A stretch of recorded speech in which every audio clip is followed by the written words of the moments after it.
The fact that you're focusing so much on communities now, what made you realize the importance of community? The Western world don't want Muslims. Almost every week in the UK, there's rallies against Muslims. In the US, same thing. They say, go back to where you've come from. In Australia, same thing. Islamophobia everywhere. Why? We go on their digital platforms, we get abused.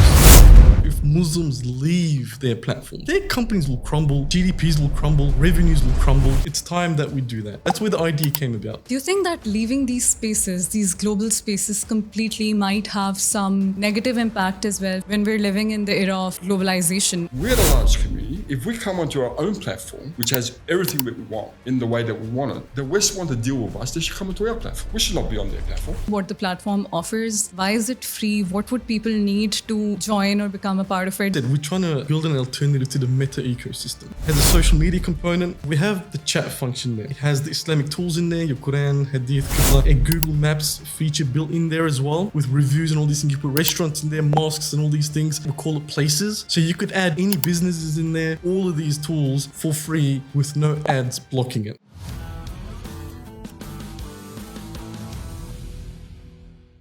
Assalamu alaikum and welcome to another episode of Startup Pakistan podcast. This is your host, Yusra Hamid.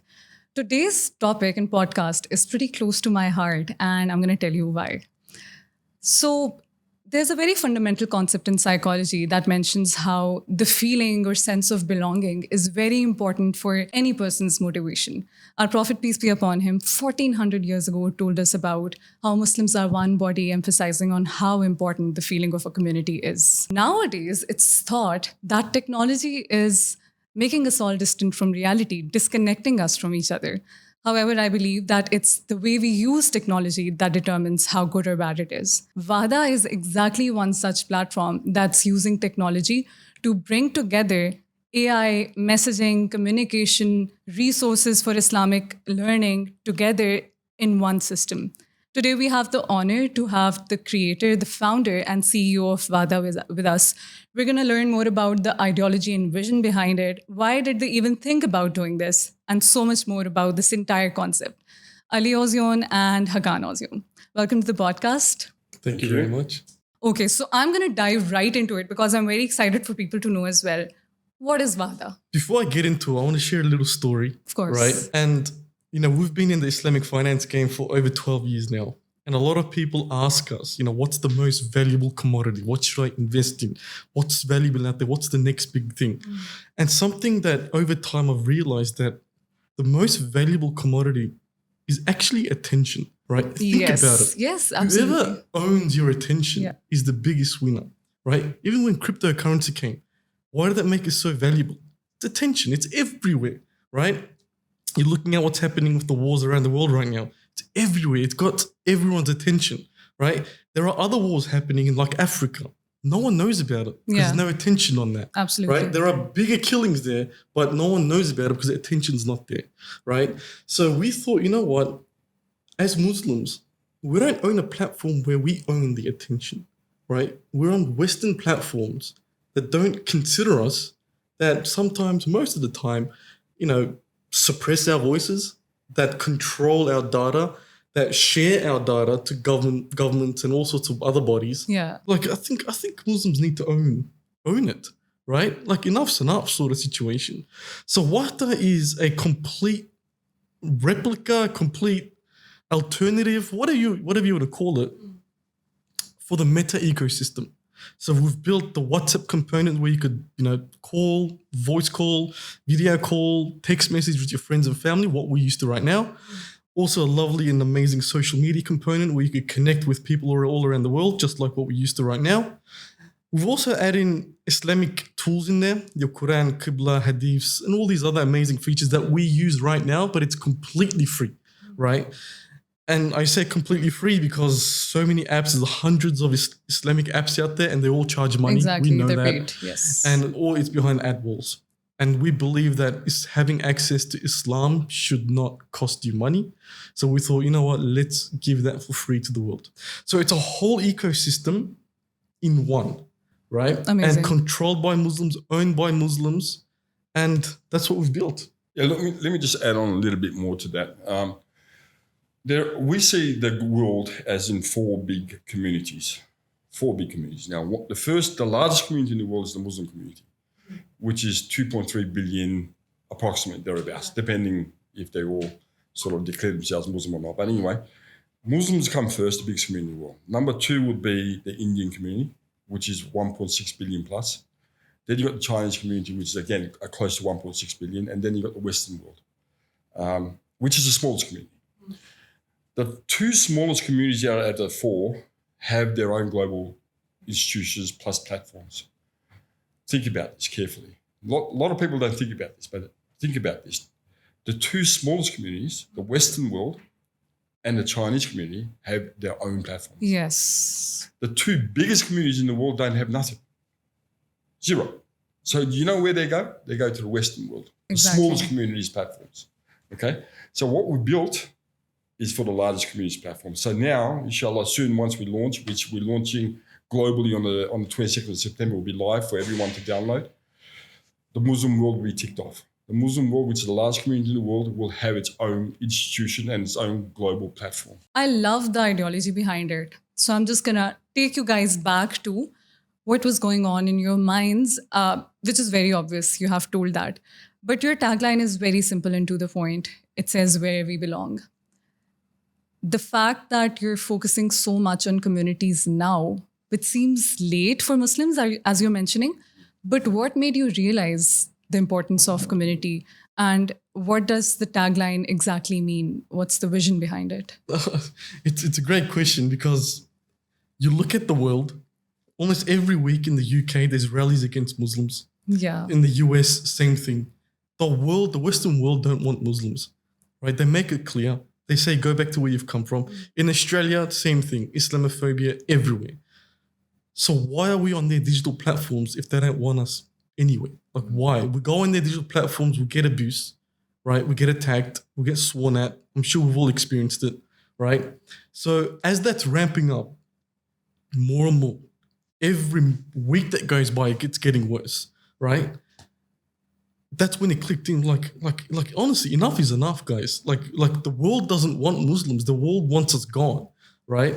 So let's do that. Let's leave their digital platforms. And when you look at some of the biggest companies in the world, they're digital platforms.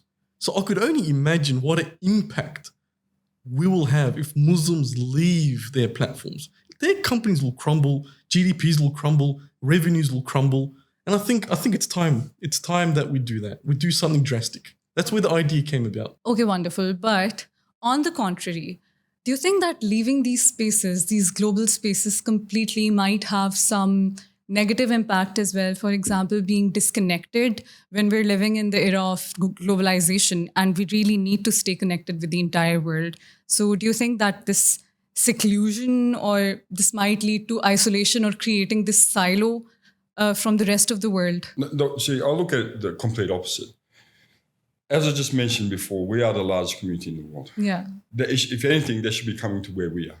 So technically, if you look at it, the largest community in the world should rule the smallest community in the world. Exactly. Not we on their platform. They should be on our platform. So the way I look at it is, if all the Muslims were united under the one platform, then if they want our business and they want to be part of our world, they should come onto our platform rather than us on their platform. I'll give you an example of one thing. I was talking to the general manager of Tencent. Tencent's the owner of WeChat, which is the Chinese super app, which is their platform.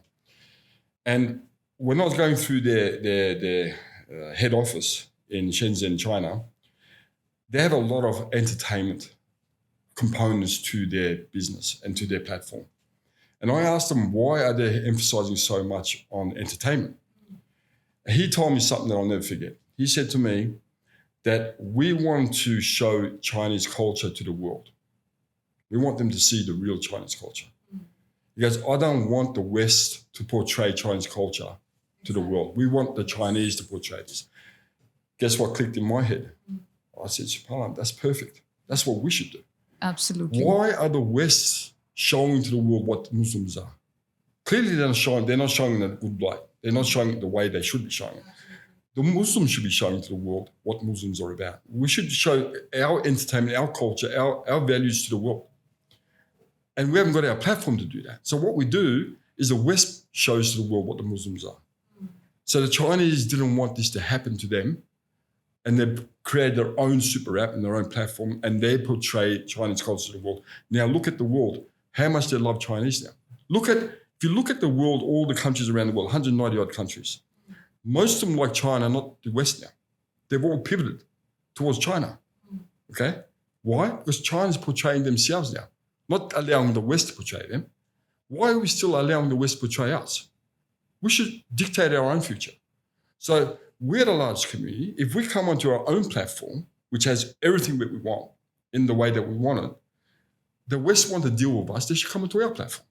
We should not be on their platform. So that's an amazing thought. And not just amazing, it's very logically and rationally sound as well. It makes sense in the longer picture as well. At the same time, of course, people must have a lot of questions in their minds when they're listening to this, because it's a fairly new concept. And I would love to address those as we speak.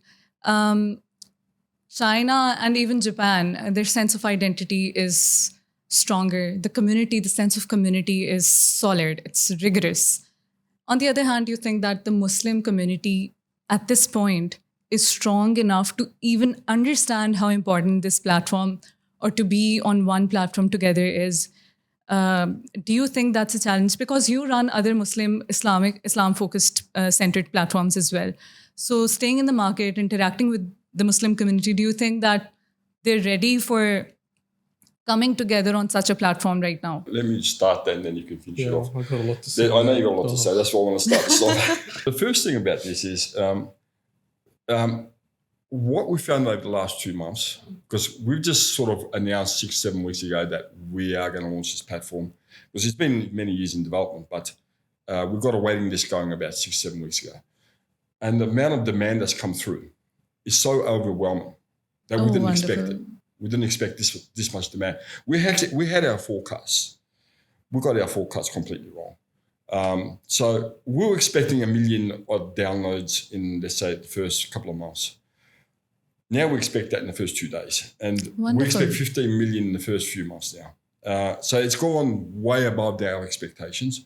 The amount of voices and demand that's coming through is so overwhelming that we had to delay our launch 1 month now. It was going to be launched next month in August. Now we delayed it to September because now I've got our tech team working on more stress testing, make sure it's ready for the amount of volume that's coming onto the platform. The world record for an app, as far as getting to 1 million users, right now currently held by ChatGPT, which is OpenAI, in 5 days. They got to 1 million. We expect to get that within the first 2 days now. Wonderful. I really hope that happens. It's looking that way. It's looking that way. We expect to now break the world record. No app, including Facebook's and all the other apps out there, have got that. We expect now this Muslim app to break the world record. That's how much demand there is right now. So even if the vast majority of Muslims don't see a need for it right now, over time, they're going to see that actually now that it's in and over time passes, they're going to say, oh, subhanAllah, this is exactly what we need. Yeah, and that would just be the beginning of this entire wave that you're trying to create. Ali would want to add something. That I say is I agree with you that the Muslims are divided. Like we can't even decide when Ramadan is, right? Because someone wants to do it that day and because they didn't see the moon. Like we're all over the place, right? And it's a factual thing, right? And we suspect that a lot of people won't, unite towards Wahda because, I don't know, people might have their reasons. But me also being in the marketing space, we're gathering a lot of data on where these demands are coming from. Surprisingly, right? I mean, I don't know if it's surprising, to be honest. It's something expected, but maybe the viewers won't know. But a lot of the demands actually coming from majority Muslim countries, right? The Western Muslims, the reactions to these things are very minimal compared to the Muslim world, right? Because again, when you live in a Western country, you want to be in the ecosystem, all these other things, right? And for that, I say, when TikTok came out, no one knew they needed TikTok until TikTok came out. Now everyone has TikTok, right? So what is going to be a very similar thing, right? People are not going to know they need it until they actually download it and use it, right? And the beauty of Wahda is, because it's a niche, like it's never been done before. Same as TikTok, never been done before. People use it how they want to use it, right? People could go in there and do whatever they want with it. Once Muslims realize that, hey, my favorite brands are here, my favorite content creators are here, and my data's not getting given to Donald Trump and the US government, I'm safe here, right? So I think it'll take time, right? Particularly in the Western Muslim scape from what we've seen. But, when we look at Indonesia, Pakistan, African countries, even MENA region, a lot of demand, which is quite exciting. That's amazing. And one would assume that the Western Muslims might need this more because they don't have that community already. But good. Works better because the Muslim majority companies would have more traction. So good for everyone. And I also personally feel like that we usually underestimate how participatory Muslims can be on such platforms. I also run this, I basically initiated this space for Islamic philosophy and discussion. And I thought that nobody would care, but there was an overwhelming response. There was this influx of people from 20 to 60 years. And that just gives you a lot of hope. It makes you very optimistic. And also maybe with the younger generation, with the new generation, there is more inclination towards learning about Islam or being a part of the community. Like maybe I'm overestimating my own generation a little, but I think that has brought some change in the way people feel about Islam or their own faith, right? I mean, it's the fastest growing religion. So clearly people are looking into Islam, right?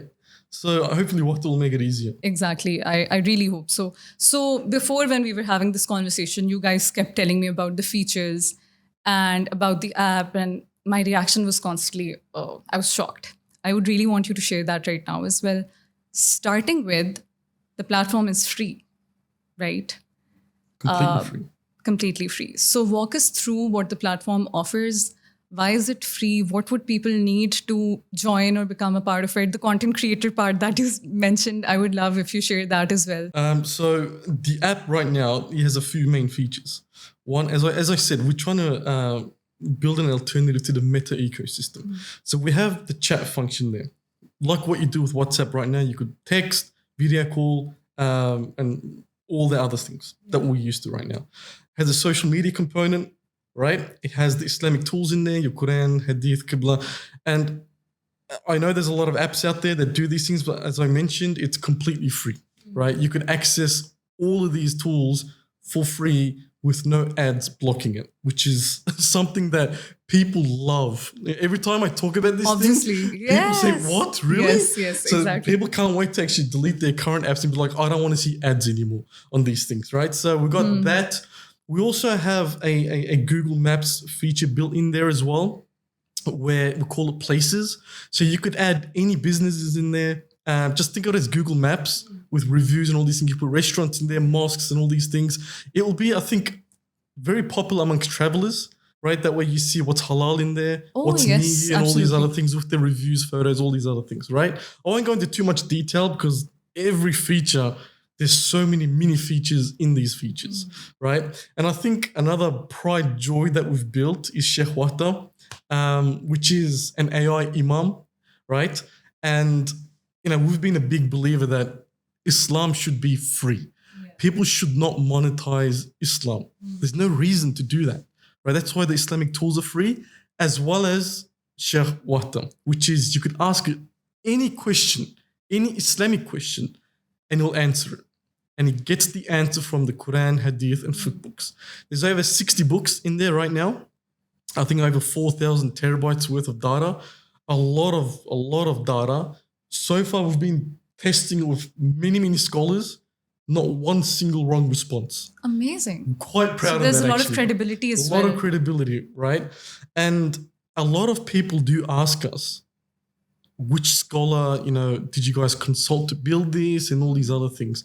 And I proudly say, maybe some people won't like it, but I proudly say that we did not use any scholar to build this. Why?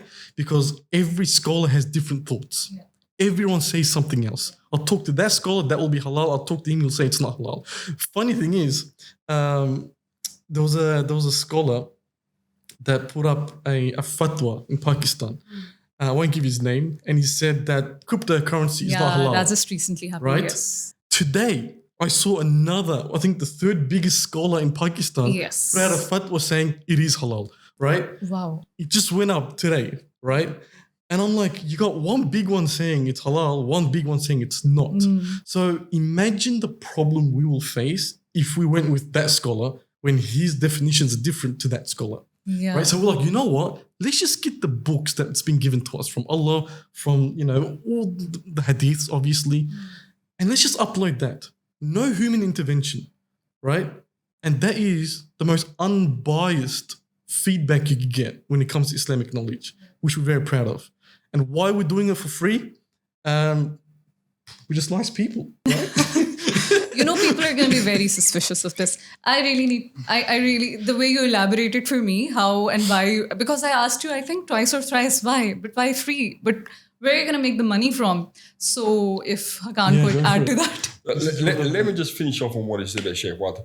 The four madhabs are sort of in that Sheikh Wahda equally, because we believe in the madhabs, of course, Hanifi and Shafi and so forth. So the fiqh books are from all the great scholars from past Bukharis and Tirmidhis and so forth. So they're in that. So for those people who are wondering. So we're not biased towards Hanifi or anything like that. We put So the four Sheikh madhabs. Wahda does not have a sect, but it has all sects? No, it's obviously Sunnis, but it goes off the four madhabs. So whatever you follow is there. Pakistan's Hanifi madhab, Yeah, same yeah, as yeah. Turkey. The My majority background's is. Turkish, so we're Hanifi as well. But we don't bias against Shafis or Malikis or Hanbalis. They're all equally represented in Sheikh Wahda.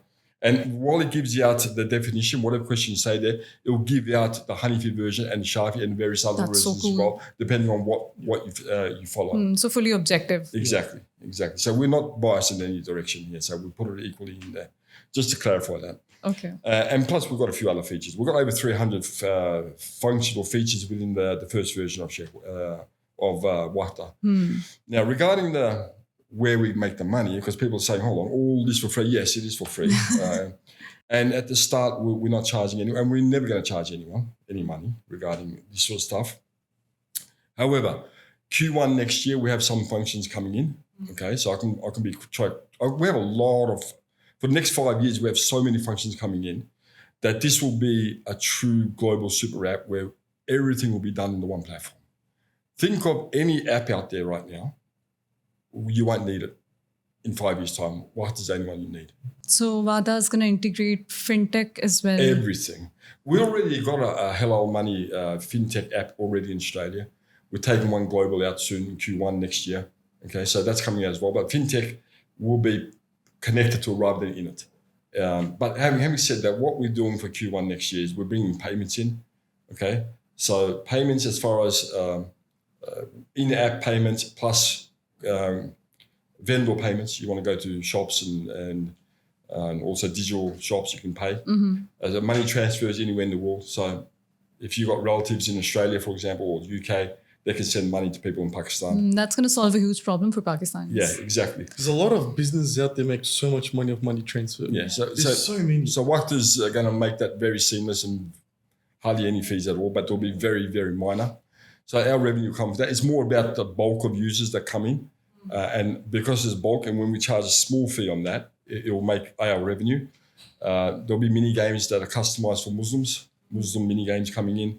And plus we have what's called mini apps. Now, e-commerce we see as old technology. That's finished e-commerce. That's old Western technology. There's a new thing called mini apps. The only one company in the world that's got that is WeChat. They've got mini apps or mini programs where all other apps can connect to or digital shops can connect to.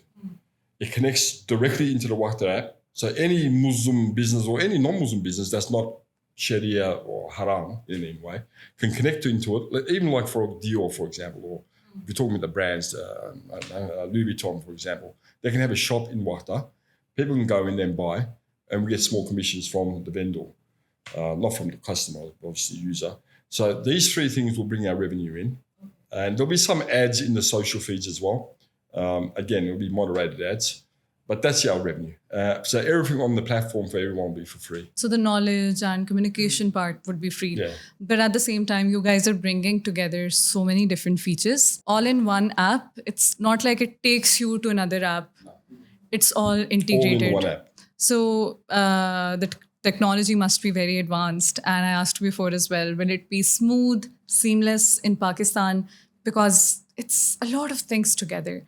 So in terms of how people use it or, the functionality, since you guys must have tested it, so tell us about that as well, how seamless that is. Let me start and then you can finish off. Regarding that, there's only one super app in the world right now, and that's WeChat. Yeah. That's the only super app in the world. Regardless of what other apps say, they might say they're a super app, but they're not. So WeChat is the one with so many functions in the one platform.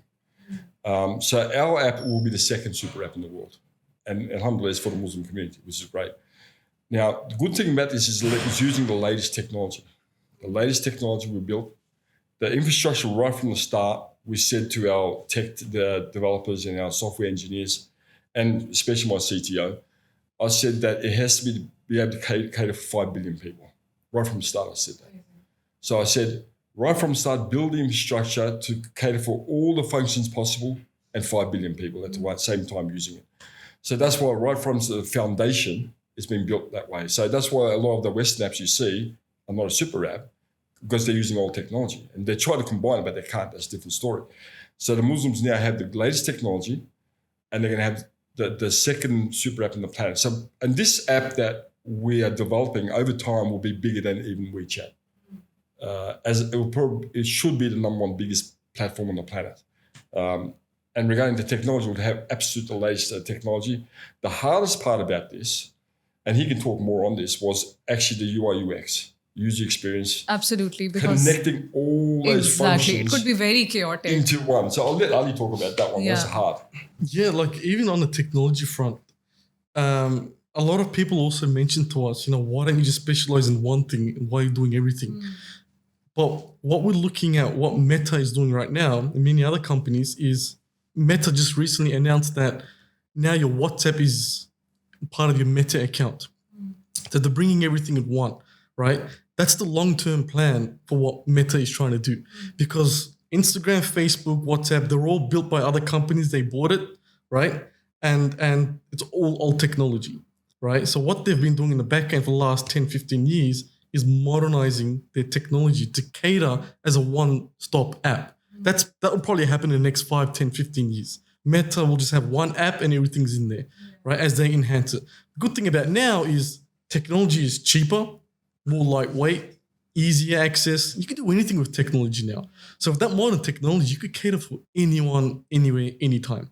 I have the app right now. It's working fine in Pakistan, right? So you don't have to worry about that. Even with terrible 1 bars, it's working. That's right? impressive. It's good so far, right?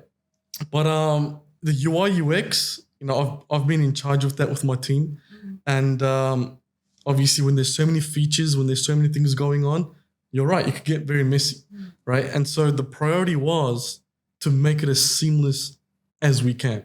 And so far, I'm a very picky guy, and he knows that because I'm always bugging him saying, this is not good, this is not good, this is not good. And he just tells me to shut up sometimes, but it needs to be perfect, right? Especially us young people. Yeah. We are too lazy. Yeah, and especially if you want people to come from Instagram or WhatsApp, it has to provide something that's smoother. So on the offset, the criteria was the UI needs to be such where it's so familiar. As soon as you go on Wahda, you feel familiar. You feel familiar with the messages, your social feed. Everything has to be like, hey, this looks very familiar. Yeah. Right? So there's less hesitation. Exactly. Because you want people to be like, the hand, the muscle memory, you want it to be there.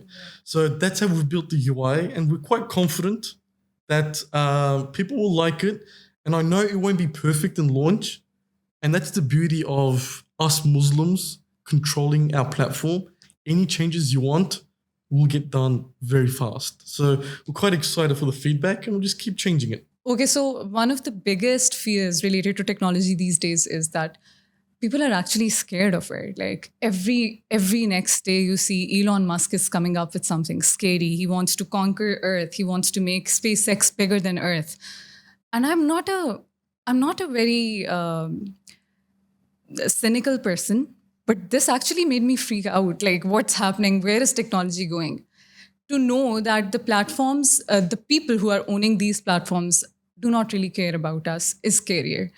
So, to have a platform that's owned by Muslims who actually care for the cause of Muslims across the globe, it's very comforting. Just how you mentioned that you can tell or share the feedback if you need any change, that in itself is a huge comforting point for anyone who joins. At the same time, you also mentioned something about how creators can join because there's an Instagram like, and we're okay to compare it with these platforms, right? There's an Instagram like feature as well. So, is there anything that creators should know who would be joining the platform in the future? Touching on Elon Musk, at the start when I mentioned attention is the most valuable thing, Elon Musk is a perfect example of attention. He has all these companies that generate very minimal revenue or losses, but his company is worth trillions. Why? Because the media puts so much attention on him, right? And he's making so much money. So many Gulf countries, Muslim money is going to his pocket because he gets a lot of attention, right? And that's why if we own the platform, as in we as Muslims, I could go to some Ahmed guy tomorrow and he's creating some drone. We could put all the attention on him and he could become a trillionaire overnight. That's what happens when you own the attention and the platforms, right? They're scammers. A lot of these Western people that you're seeing, a bunch of scammers. You look at the financials on their companies, it's all reds, right? But they're worth trillions, billions. Why? The attention's on them, right? So when we talk about content creators, it's about time when we put attention to our Muslim content creators, right? And this platform, when we had the first discussion, because he doesn't know much about content creators, he's old-fashioned, right? I don't think he has any social media. I don't think he created Facebook many years ago, and he put a profile photo of him holding a calculator. It's still there after 20 years, right? He hasn't entered it since. I think you should come on Instagram just so he cannot say this again. I know on Wahda. So when we were building Wahda, we're like, creators are front and center of this because people go on social media to look at content creators. I wouldn't have Instagram if, Ronaldo's not there, my favorite content creators. What am I going to need Instagram for? Like, what am I going to look at, right? So we wanted to build a creator environment first. And to make this happen, you know how it is, you got to pay content creators, right? Some of them get paid now, a lot of them don't, right? So we thought, maybe you should touch on that part, the content creator front. But so content creators focus 100% number one. I have a lot of content creator friends, and the first question they always ask is, are we getting paid? Right? So I'm like, Dad, they want to get paid. Figure it out. So he figured it out. I did figure it out. Because I was talking to a lot of Muslim content creators as well, because we went to Dubai a few events and saw a lot of content creators. And a lot of them don't get paid, funny enough. They get sponsorships and endorsements, but they don't get paid by the platform. Yes. And the reason they give the platforms is because the advertising revenue is a certain percentage, and there's no advertising revenue coming through in those countries and all this sort of rubbish they give them. So I said, okay, for us as in Wahda platform, the content creators are front and center because they're our entertainers. They're the ones that entertain all their users on the platform. They keep them on the platform.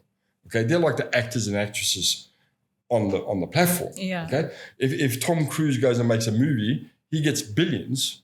Okay, millions, not billions. I don't think. Okay, millions. Okay, well, yeah, millions. He gets millions for a 1.5 hour movie, for example. Okay, so and these content creators they actually get more eyes on it over a certain time and more views than Tom Cruise does. Yeah, and more influence as well. Exactly, on people. more influence as well. Yeah. But Tom Cruise gets all the money and they get nothing. So I said, okay, this doesn't work out this way. And then if you look at these platforms, they're worth trillions and the owners are making billions out of this. And the content creators are getting no money. So all the content creators are doing are making the platform owners rich and the West rich. Everyone is making money, they don't make money. Okay, so I said, okay, this is not fair. That's not the Islamic way. Islamic way is you've got to be fair. Okay, absolutely. So what we created is a content creator fund. Okay, and we've got obviously a mathematical formula and a modeling done, and there'll be a certain amount of money put in the pool depending on how many content creators are on the platform.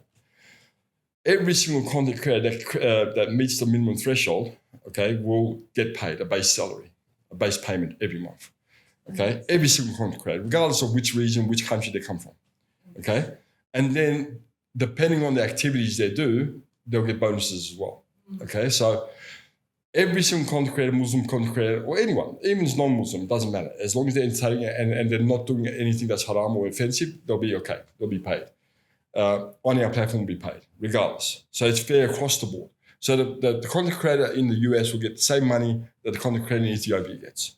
Amazing. Okay, so base payment. And second thing to this is that, for example, in Pakistan, for example, good example, not just Pakistan, there's a lot of Muslim countries, GCC, we see that as well. Female content creators want to do content, their husbands don't let them, or they're worried that men viewers are going to watch it, and so forth and so forth. And all sorts of people are going to watch Exactly. it. Creeps. Feedback we've got from Indonesia when we were in an event there is that we should do an option where the female content creator just presses a filtering button where only females watch. Whoa, okay? that's and amazing. we'll put that in there. We'll put that in there. So any female content creator that doesn't want men to watch them, only want female viewers, just got to press the button. That is heaven. It won't pop up on their feed at all. Amazing. Okay, only females will watch. They make money by sitting at home and making content. Literally, if they want to make cooking classes, they want to do anything, any sort of how to be a mum, how to look after kids, how to be I don't know, whatever. Any content they want to make, they'll get paid. They get a monthly salary. They're entertaining our viewers. And if they only want women to watch them, perfect. If they want men and women to watch them, that's fine as well. So we give them the option because we're a Muslim platform. We take on these sort of feedbacks. That is amazing. And do you guys have any filtering criteria for the content as well, if it's aligned with Islamic values? Or we have moderation on that. Obviously, there's certain things you can't put. Yeah. Drinking alcohol type drugs, tobacco, gambling type of things, nudity. There is filtration that we have documents in there describing what's not allowed. Okay. If people put those sort of things or abusive sort of stuff, really bad things they want to put there.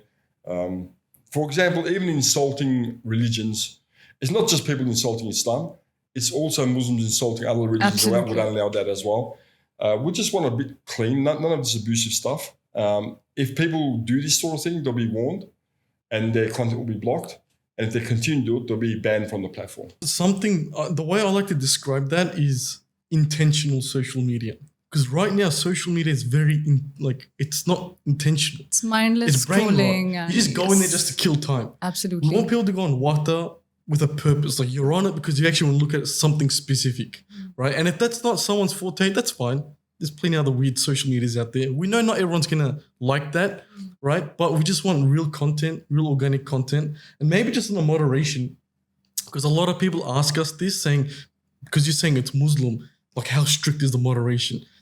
Everyone have to wear niqab, like what's going on here? Like it's not that strict. If a lady is wearing a t-shirt, it's fine. It's going to be there. We have a lot of sisters that don't wear hijabs and wear t-shirts. That's fine, right? You could do content just like you do now, but we don't want people, dancing. There's a certain funky. boundary. Yeah. Yeah, it's going to be slightly tricky to implement that. It is tricky. Yeah, because AI technology is very good at but picking then up also these people are really smart. People are like really dumb and smart. Like if you want to do things that don't align with the platform, you have other options. But then there is still, people have ways around to, exploit places. So let's hope, and that's okay. I think that comes with every initiative. Hopefully that will not dominate. That is going to come. We expect that. Yeah, And that's a realistic expectation. One of the reasons we're setting up a Lahore operational center, a lot of those staff there, a vast majority, half of them at least, will be doing the moderation manually because there'll be complaints from other users that see that sort of content and they don't like it.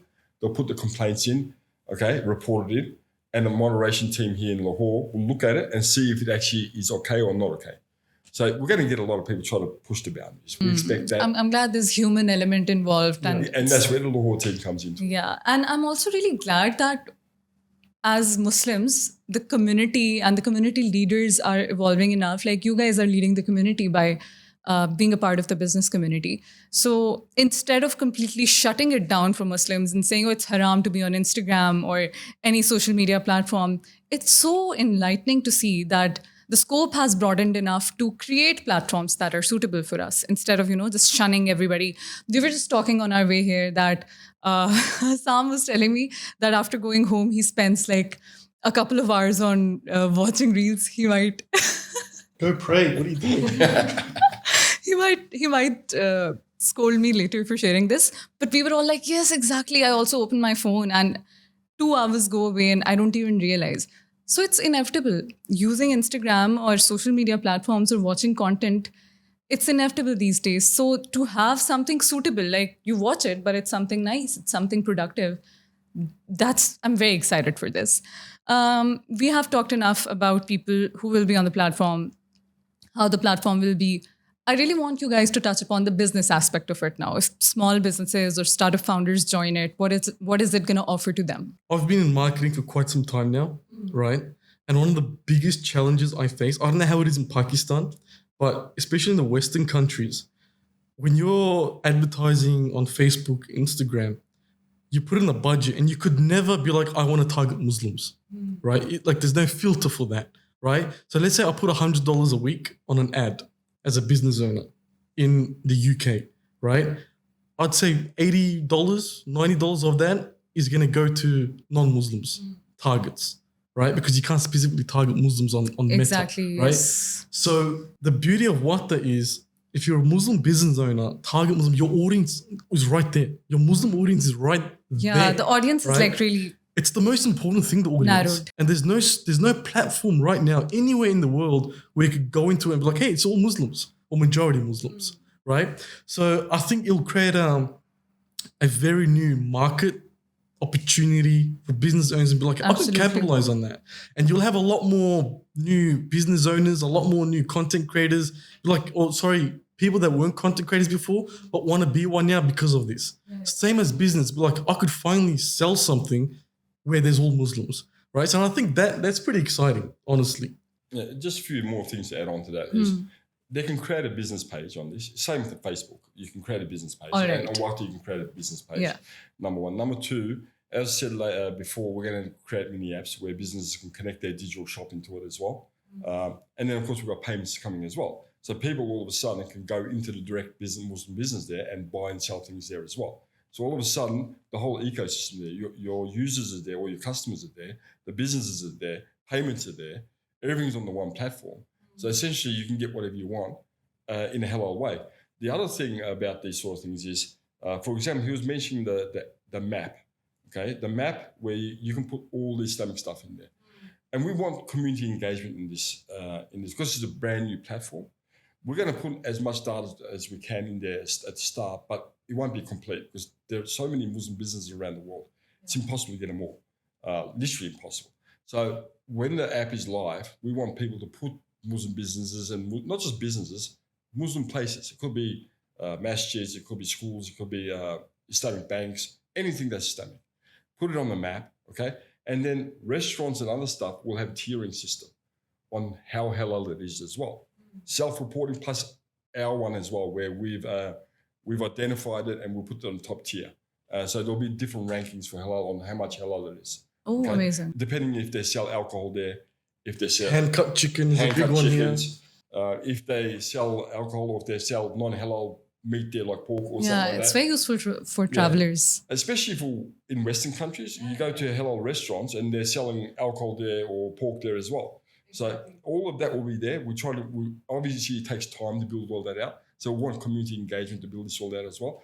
But again, Muslim business is the biggest winner on this because all their customers are there and they have access to their goods and services as well, direct access. And they can pay straight through the Wahda app.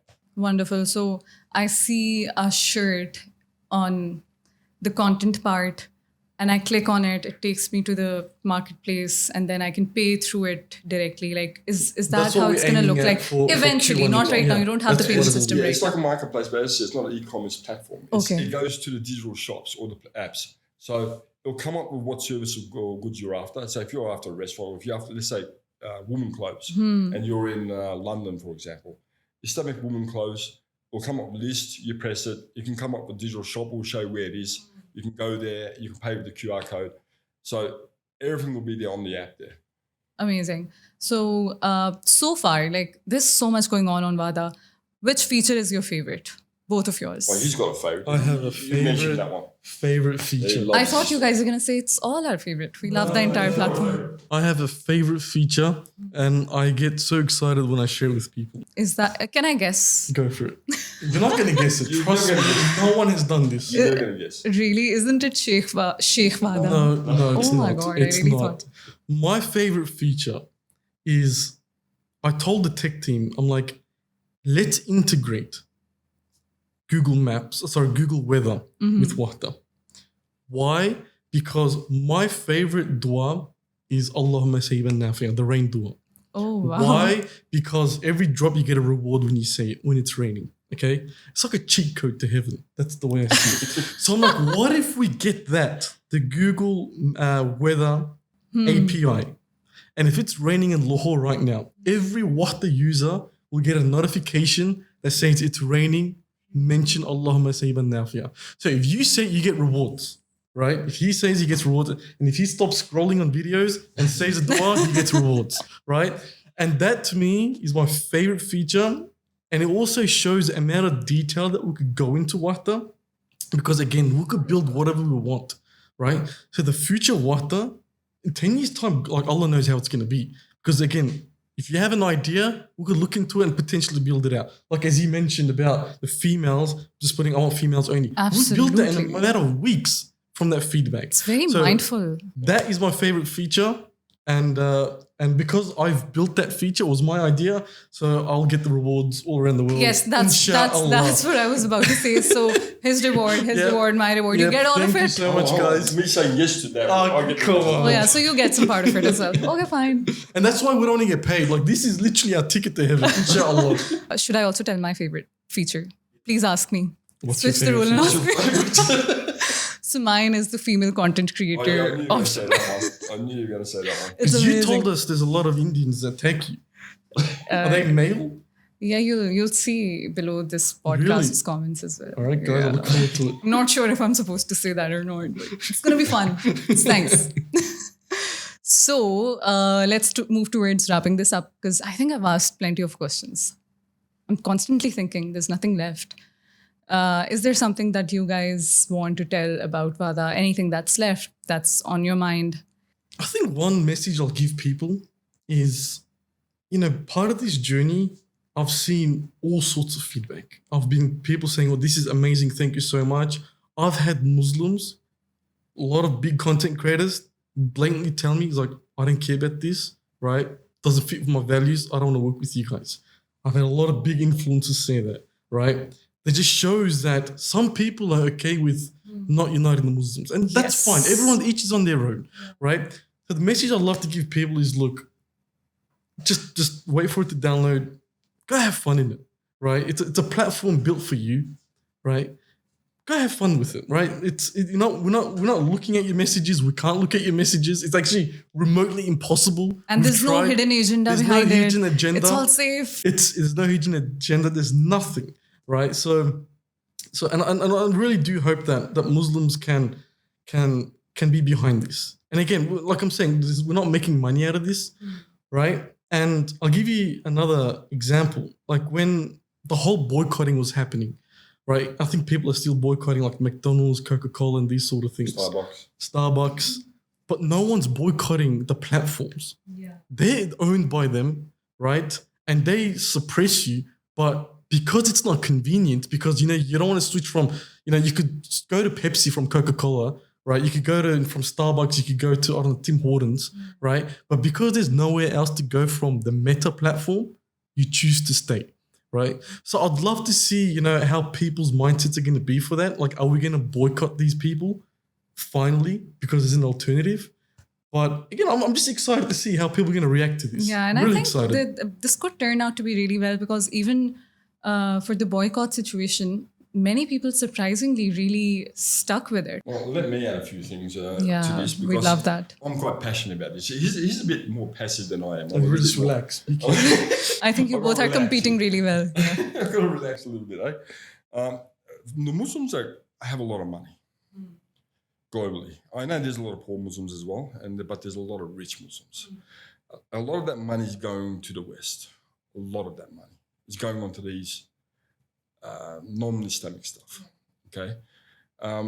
What I want people to understand is I think it's time the Muslim world started to become the Muslim world. It's always been in the interest of others that we become divided. The Muslim world is divided, and it is divided. There's no doubting it's divided. And it's in the interest of the non-Muslims for it to be divided.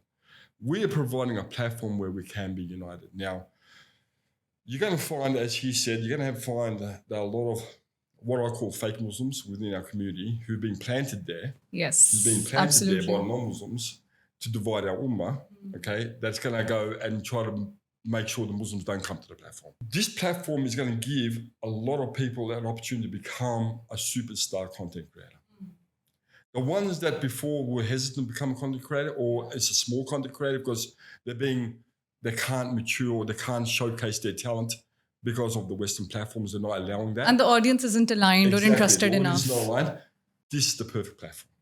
This is where I dare say that you're going to find new superstars within our community and within our ummah.